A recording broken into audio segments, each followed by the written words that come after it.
Great to see you and talk about the second installment, which I think is even better than the first one because you dive into those characters and you really get to know them and engage with them. So good. before being in the MCU, did you realize that those characters would have so much weight and will be so much loved by audiences and fans? Well, I knew people loved Marvel characters. I mean, I grew up with comics knowing people enjoyed them. But once the movies started happening, I always felt I was a little bit on the periphery. I know people had seen them and talked about them, but it seems as if over the last several years the love for the franchise has become so global. To be a part of it is amazing, and to kind of experience it from the inside is a bit like being, you know, a member of the most popular group in the world. Absolutely. Yeah, it's an interesting feeling. I just interviewed Michael, and he said he wished that he had, like, you know, known everything that was going on with the Avengers and the MCU before starting it, because there's so much going on. Because you're Ant-Man, do you feel the responsibility of knowing everything? Well, I feel the responsibility just in knowing everything because Yeah. I now meet and know the Marvel executives as well as some of the other actors, and I don't want to be caught in that situation of not knowing what they're talking about.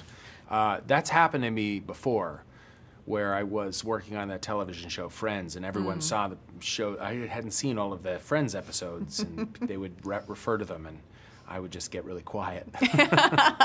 Well, now, you know, I think with social media and everything that's going on in the Marvel Cinematic Universe, it's a little bit difficult to avoid the subject and not to be... Well, also in the in writing these films too, it's helpful to know the universe, and I'm privy to certain things that I have to be because I'm sitting in the writing room. Yeah, no, absolutely. Tell us about that great chemistry that you have with Evangeline that seems to be also, you know, off camera. It seems that genuinely you guys get so well along that it kind of helps that Ant-Man and the Wasp dynamic. Yeah, well, she's great. We've always gotten along really well, and I think that the dynamic that we kind of wanted to focus on for the film is one of real ability on her part. She was born into this. You know, her parents are the original Ant-Man and the Wasp. Yeah.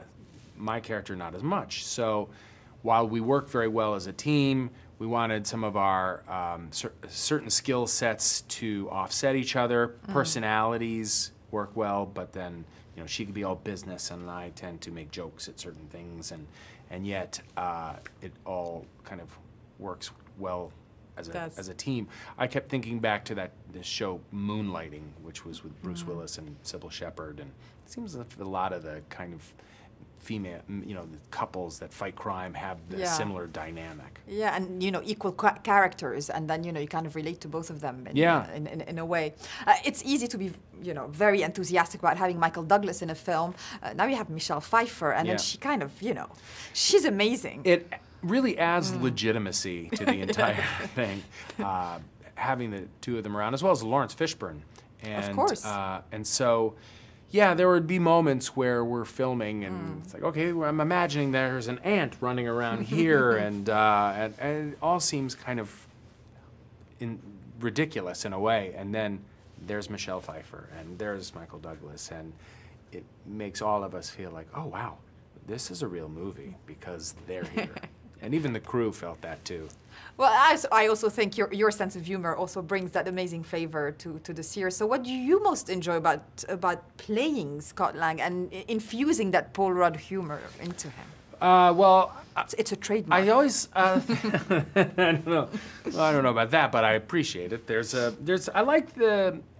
I like being in a world of Avengers and superheroes, being the one guy who seems like he's not so sure he's the right guy for it. Maybe I feel that way in life, but that it's a regular guy and he's dealing with some regular problems, and being a superhero is maybe not the best thing for that. And that in the most kind of scary moments, he could still make a joke about it. And that's the way he kind of processes and deals with things. I know what that's like in life, but it's fun to play a part like that in a movie.